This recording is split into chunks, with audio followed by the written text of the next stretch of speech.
Perintah Kaisar Naga. Jangan lupa like, komen, dan subscribe. Bab 3053. Gemuruh. Tiba-tiba, terdengar guntur teredam di langit cerah, diikuti badai petir yang jatuh dari langit. Dengan Lei Jie memukul Dev, alam Dev akhirnya dinaikkan ke peringkat kelima dari alam tubuh komposit. Perlahan membuka matanya, mata Dev menjadi sedikit lebih tajam. Aura di tubuhnya juga berubah, bahkan setiap peningkatan kecil adalah transformasi untuk Dev.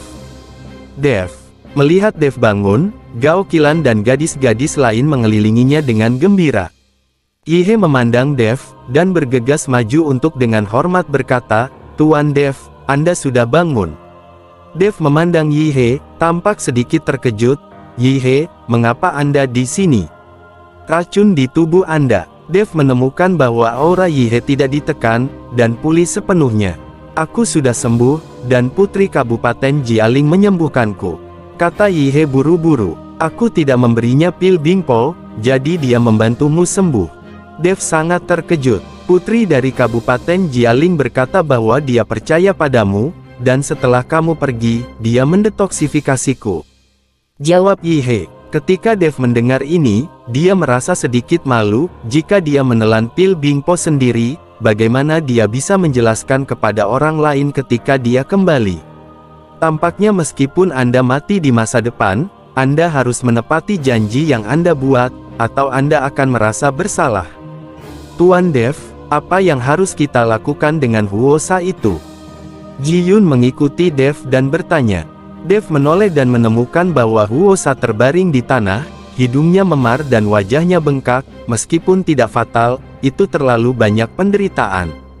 "Siapa yang mengalahkan ini?" Dev sangat terkejut, bagaimana bisa Huosa dipukuli seperti ini? Dia tahu pasti bukan Yihe yang melakukannya, karena Yihe tidak terlalu membosankan. "Kami bertengkar, pria ini sangat gila, biarkan dia menderita sekarang," Huo Feng dan gadis-gadis lainnya berkata serempak. Pada saat ini, Dev menemukan luka di tubuh Gao Qilan. Dia mengerutkan kening dan berkata, "Nona Gao, apakah Huosa melakukan luka di tubuhmu?" "Cederaku baik-baik saja, selama kamu aman." Gao Qilan sedikit tersenyum. "Tuan, Sister Qilan masih memiliki luka di punggungnya, dan itu semua disebabkan oleh pria itu," kata Huo Feng keras. Ketika Dev mendengar ini, dia menarik Gao Qilan, dan kemudian melihat punggungnya, dan menemukan cetakan telapak tangan di punggungnya, dan area sekitar cetakan telapak tangan itu menjadi hitam. Ini jelas merupakan bekas terbakar oleh nyala api. Melihat ini, mata Dev menggigil. Kemudian dia mengulurkan tangannya dan dengan lembut membelai luka Gao Qilan, matanya penuh kesusahan. Dengan gelombang kekuatan spiritual yang mengalir melalui luka Gao Qilan, luka di punggung Gao Qilan sembuh dengan kecepatan yang terlihat dengan mata telanjang. Segera, luka Gao Qilan sembuh, dan kulitnya yang cerah kembali bersinar. "Kamu tunggu di sini, aku akan membalaskan dendammu." Setelah Dev selesai berbicara, dia menatap Huosa dengan dingin dan berjalan mendekat. Melihat Dev mendekat, Huosa berdiri dengan susah payah, dengan sedikit ketakutan di matanya. Penampilan angkuhnya barusan sudah lama menghilang. Dengan adanya Yihe di sini, Huosa tahu bahwa dia pasti akan mati. Tetapi mengetahui bahwa dia harus mati, Huosa masih mengancam Dev, "Saya adalah anggota dari Liga Iblis Penyegel. Jika Anda membunuh saya, konsekuensinya akan sangat serius." Wajah Dev sedingin es. "Pak." Dev melangkah maju tanpa peringatan dan menamparkan Huosa. "Ini serius, bukan, Pak?" Diikuti dengan tamparan lagi. Huosa ditampar oleh Dev satu demi satu, dan dia sudah sangat marah. Tapi dia tidak berani melawan. Dan dengan Yihe menatapnya, dia tidak punya kesempatan untuk melawan. "Dev, bukankah kamu baru saja datang untuk membantuku? Jika kamu adalah dirimu sendiri, aku akan membuatmu berlutut dan memanggil kakek." Huosa mengertakkan gigi dan mengucapkan kata demi kata.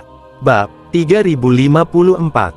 "Apakah kamu tidak yakin?" Dev bertanya dengan dingin. "Tidak yakin." Mata Huosa melebar, bagaimana dia bisa diyakinkan? "Jangan bilang aku tidak akan memberimu kesempatan." Sekarang kita bertarung sendirian. Jika kamu mengalahkanku, aku akan melepaskanmu. Jika kamu tidak bisa menang, kamu bisa berpikir sendiri. Dev melihat di Huosa dengan mata dingin. Huosa terkejut, benarkah? Dia tidak percaya, Dev berani bertarung sendirian dengannya, dan berani melepaskannya. Tentu saja, premisnya adalah kamu bisa mengalahkanku. Dev mengangguk dan berkata, hahaha, kamu sangat gila. Kamu adalah alam komposit kelas 4, dan kamu berani mengatakan kata-kata sebesar itu. Benda tua itu dimiliki. Apakah itu? Huosa tertawa, dan nafas tiba-tiba keluar. Luka di tubuhnya semuanya trauma kulit, jadi tidak melukai nyawanya. Dan alasan mengapa Dev begitu baik di tanah harta karun adalah karena perpaduan leluhur dari klan pelatihan tubuh kuno. Sekarang dia keluar dari tanah harta karun, dia tidak percaya bahwa Dev bisa mengalahkan dirinya sendiri. Dev mencibir, dan sumber api tiba-tiba mekar di tubuhnya. Lalu dia menendang dengan tajam. Ledakan. Tendangan ini kuat, dan mendarat di Huosa, membuatnya terbang ratusan meter jauhnya. Kemanapun ia lewat, jurang yang dalam tertinggal di tanah. Bocah bau, sembunyi-sembunyi menyerangku dan mencari kematian. Huosa bangkit dari tanah, wajahnya penuh amarah. Huo menjadi marah, menyeka darah dari sudut mulutnya, dan matanya berkedip-kedip. Mengangkat pedang panjang di tangannya, bulan cahaya pedang tiba-tiba muncul, dan cahaya pedang besar berbentuk bulan ini menebas ke arah Dev. Cahaya pedang penuh dengan amukan api, dan suhu di sekitarnya terus meningkat. Menghadapi cahaya pedang yang menyala, Dev meraih telapak tangannya dan segera memegang pedang pembunuh naga di tangannya. Dia menjerit rendah, dan pedang pembunuh naga itu terbelah menjadi 3 berkas cahaya, bergegas menuju cahaya pedang berbentuk bulan. Keempat lampu pedang bertabrakan, dan terdengar suara yang menghancurkan bumi, kehampaan meledak, dan Huosa terbang keluar dari asap dan debu, dan pedang panjang itu sekali lagi mengeluarkan lebih dari 10 lampu pedang berbentuk bulan. Bum bum bum, cahaya pedang ini sangat cepat dan mendarat di tanah tempat Dev melangkah hampir seketika. Tanah runtuh, dan retakan dalam beberapa mil muncul, dan asap serta debu membubung ke langit, menutupi tempat ini. Menggunakan sumber api di luar sepertinya tidak sekuat di tanah harta karun. Dev sedikit mengernyit, dia tidak puas dengan kekuatan pedang ini. Di tanah harta karun itu, dengan restu fusi dari leluhur klan pemurnian tubuh kuno, menggunakan sumber api tentu saja sangat kuat. Setelah melihat kekuatan yang dahsyat, Dev merasakan celah di hatinya. Tubuh Dev terendam asap dan debu, Gao Qilan dan yang lainnya di luar, melihat pemandangan ini, semua mengkhawatirkan Dev. Lagi pula, Huosa adalah biksu kelas 9 di alam body fit, bahkan jika dia terluka, kekuatannya masih ada. Bahkan jika Dev menerobos ke peringkat kelima dari alam tubuh komposit, masih ada celah besar antara dia dan peringkat ke-9 dari alam tubuh komposit. Tapi Ji Yun dan Yi He sama sekali tidak khawatir, mereka tahu bahwa Dev dapat sepenuhnya memblokir pedang ini. Apakah dia mati?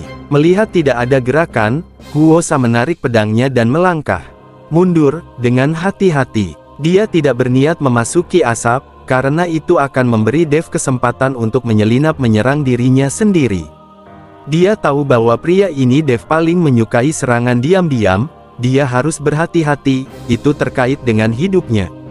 1 telapak tangan dan 1 pedang. Pada saat ini, suara Dev tiba-tiba terdengar di langit. Huosa tiba-tiba mengangkat kepalanya, dan tidak terbayangkan bahwa Dev melarikan diri dari jangkauan serangannya di beberapa titik, dan malah menabrak kepalanya. Apa yang kamu bicarakan? Murid Huosa menyusut. Aura Dev saat ini sebenarnya tidak diperiksa dibandingkan dengan peringkat ke-9-nya dari alam tubuh yang kompatibel. Apa yang terjadi? Kamu melukai Nona Gao dengan 1 telapak tangan dan 1 pedang, maka aku akan membalasmu 10 kali lipat. Kata Dev dengan mata membunuh, setiap kata bersambung.